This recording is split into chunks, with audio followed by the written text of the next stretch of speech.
After black people were freed from slavery, they were never treated as equal, dealing with racially segregated cities and unfair treatment. That's why many created their own to survive. In the early 1900s, business was booming for black professionals in Tulsa, Oklahoma. They created a range of businesses in the Greenwood Business District, also known as Black Wall Street. But that went away on May 31st, 1921, when a white mob attacked, destroying businesses and homes. Historians say hundreds were killed and thousands more injured. The once thriving area for those black families gone in a matter of hours. During that same time, Elmore Bolling was growing his business in Lowndes County, Alabama. The young black entrepreneur leased a plantation off Highway 80 in Lowndesboro to build his wealth. He had accumulated a plantation with 3 tractor-trailer trucks, a store on Highway 80, and he was employing about 40 people.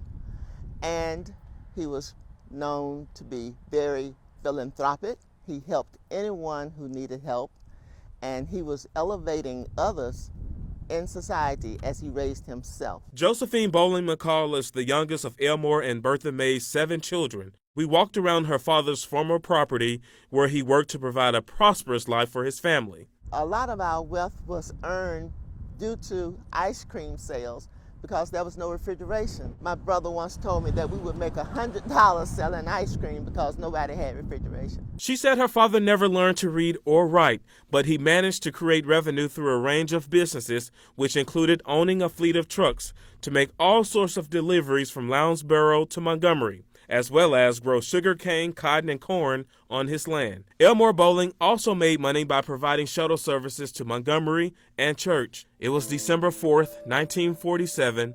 Bolling McCall's life changed. She was 5 years old at the time. My father had been shot 6 times with a pistol, once in the back with a shotgun. Her father was lynched by a group of white men after confronting him near his general store. We actually heard the shots when my father was killed because his truck was pulled into this entrance right here.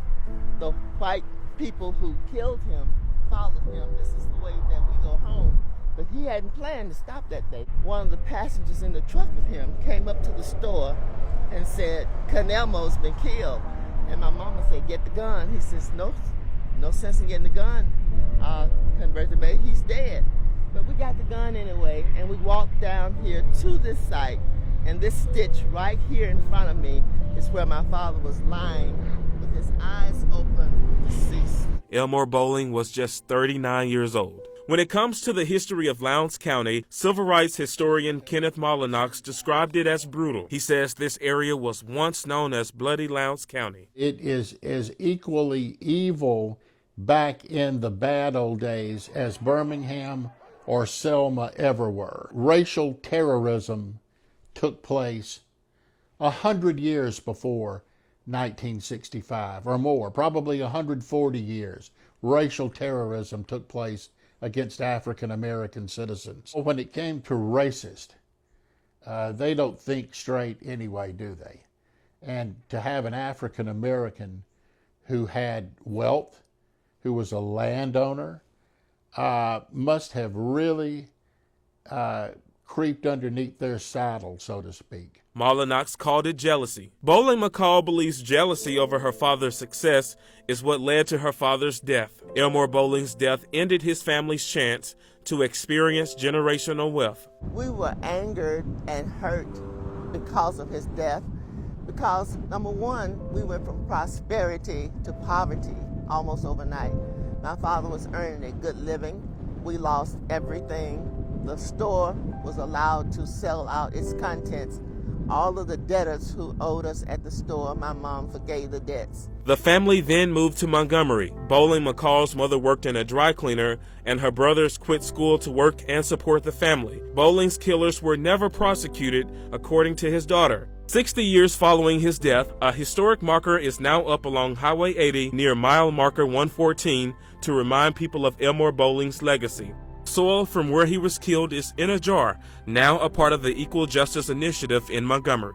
Josephine Bolling McCall was the only one of her siblings to get a college education. After years of research and interviews, she wrote a book based on her father's life and death titled The Penalty for Success: My Father Was Lynched in Lowndes County. She also founded the Elmore Bolling Foundation, the historic Lowndesboro school built in 1883, which once served black students, is now a part of the foundation. Federal dollars will be used to restore the school. It will be used as a service center for people in that community. I'm Fred Davenport.